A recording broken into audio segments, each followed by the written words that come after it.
कि माना कि तुमको अपनी तलवार की तेजी आजमानी है, हमारी गर्दनों पे होगा इसका इम्तिहान कब तक। यानी 11 साल बीत चुके हैं। वो मोदी जी जो खुद को छाती ठोक ठोक करके ओबीसी का कहते थे, जितना ज्यादा नुकसान मोदी जी ने ओबीसी का किया है उतना शायद मनु ने भी नहीं किया हो। मेरा कहने का मतलब यह है कि कानून बना, हमारी यूपीए की सरकार ने बनाया, सरकारी क्षेत्र में लागू हो गया, प्राइवेट संस्था के जो लोग थे वो कोर्ट में चले गए। 2014 तक वो मामला सुप्रीम कोर्ट में अटका रहा।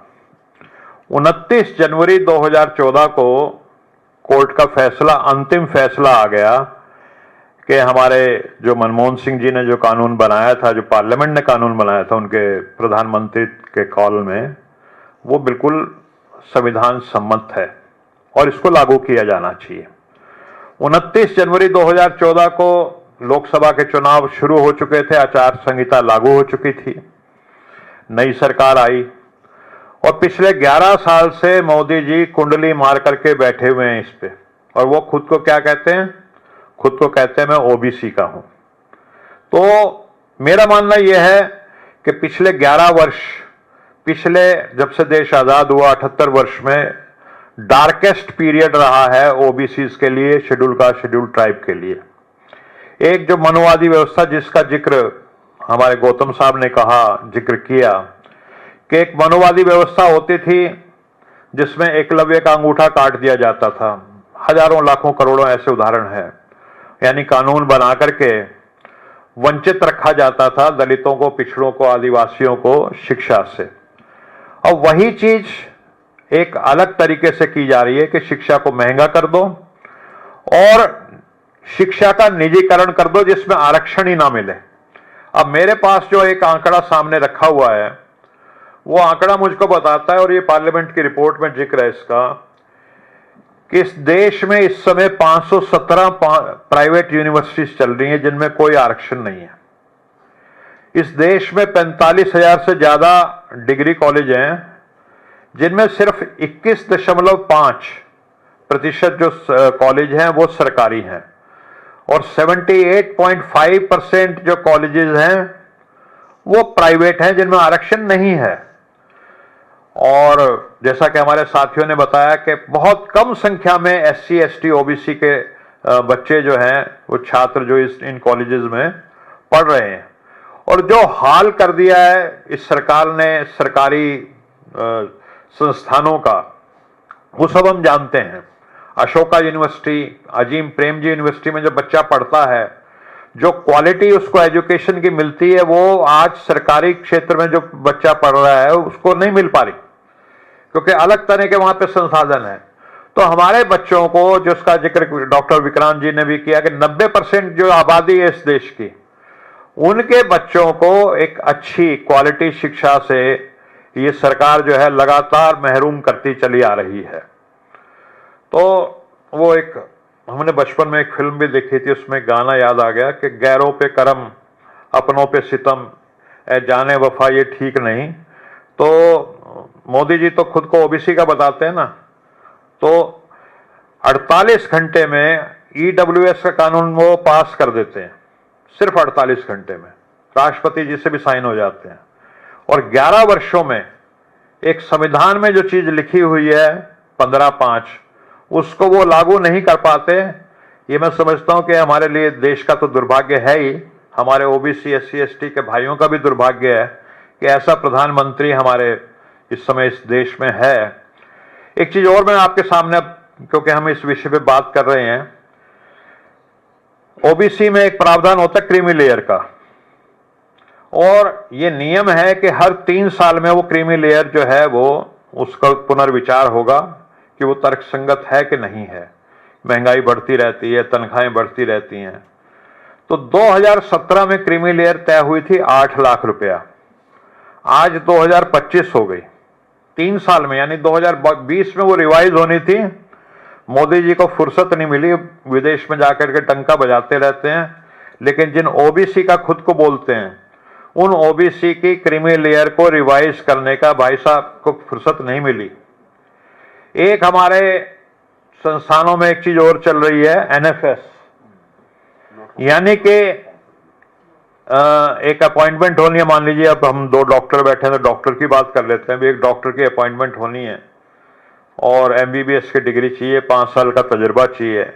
और हमारे ओबीसी एससी एसटी के बच्चे जब जाते हैं उनमें डिग्री भी होती है, अनुभव भी होता है, लेकिन फिर भी मनुवादी मानसिकता का जो आदमी वहां बैठा है वो कह देगा एनएफएस, नॉट फाउंड सुटेबल। अब ये क्या मतलब है, क्या चीज है, हमें तो आज तक समझ में नहीं आई। आपकी रिक्वायरमेंट है एमबीबीएस की डिग्री, वो है। आपकी रिक्वायरमेंट है 5 साल का अनुभव, वो है। फिर एनएफएस कैसे हो गया? तो ये एक नया तरीका जो नव मनुवाद जिसको कहते हैं ना, आधुनिक युग का, वो एनएफएस के थ्रू किया जा रहा है। दूसरी चीज ये होती है कि ओबीसी का जो विशेष एक प्रॉब्लम है कि जो क्रीमी लेयर ओबीसी के बच्चे होते हैं वो तो क्वालिफाई करते हैं और अपने सीट्स ले पाते हैं, और जो नॉन क्रीमी लेयर के होते हैं वो कई बार फुलफिल नहीं कर पाते। कहीं पे 100 सीट है मान लीजिए, और क्योंकि नॉन क्रीमी लेयर के बच्चों को इन्होंने देना है एडमिशन ओबीसी में, तो 50 फुलफिल हो गई, और जो 50 हैं वो फिर जनरल कोटे में डाल दी जाती हैं।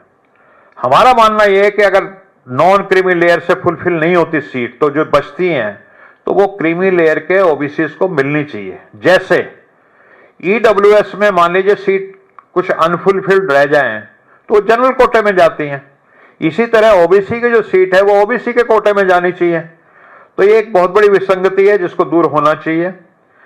एक जो कास्ट सेंसस, अब राहुल जी जब कास्ट सेंसस की बात करते थे तो आपने देखा होगा, आप सबको याद है, वो तो विजुअल्स रिकॉर्ड में भी हैं कि जब राहुल जी ने ये प्रश्न उठाया लोकसभा में तो बीजेपी वाले और अनुराग ठाकुर जी लंगूर मतलब किस तरह से उछल उछल करके बात कर रहे थे, और राहुल जी को क्या क्या नहीं कहा उन्होंने।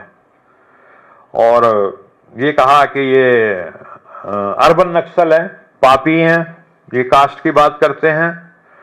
लेकिन वो कास्ट सेंसस की बात बाद में मोदी जी ने जब देखा कि जनता का प्रेशर है राहुल जी की बात के साथ तो मान ली, लेकिन वो होगी कब, तारीख नहीं बजा रहे।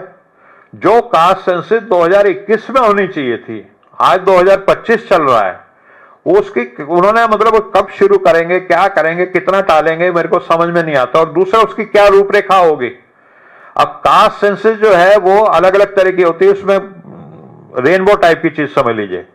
एक तो यह कि आपने सिर्फ गिनती कर ली कि किस जाति के कितने लोग हैं, और एक आप उनकी सब डायमेंशंस जो होती हैं, जो सोशल डायमेंशन है, इकोनॉमिक डायमेंशन है, एजुकेशनल डायमेंशन है, एम्प्लॉयमेंट क्या है, पॉलिटिकल उनकी हिस्सेदारी क्या है, जो तेलंगाना में हुई जिसको सीप कास्ट सर्वे कहते हैं, SEEP कास्ट सर्वे। तो एक सिर्फ अगर जातियों की जनगणना कर दी जाए तो वो एक तरह से समझ लीजिए कि हमारे गौतम साहब की हमने फोटो खींच ली। और जिस तरह का तेलंगाना में कास्ट सर्वे हुआ है, अगर वो हो तो समझो इनका हमने MRI कर दिया, यानी अंदर की क्या दिक्कत है वो पकड़ ली। तो कास्ट सेंसस वो किस तरह की कराएंगे, इसका उन्होंने मोदी जी ने आज तक बात को रखा नहीं है।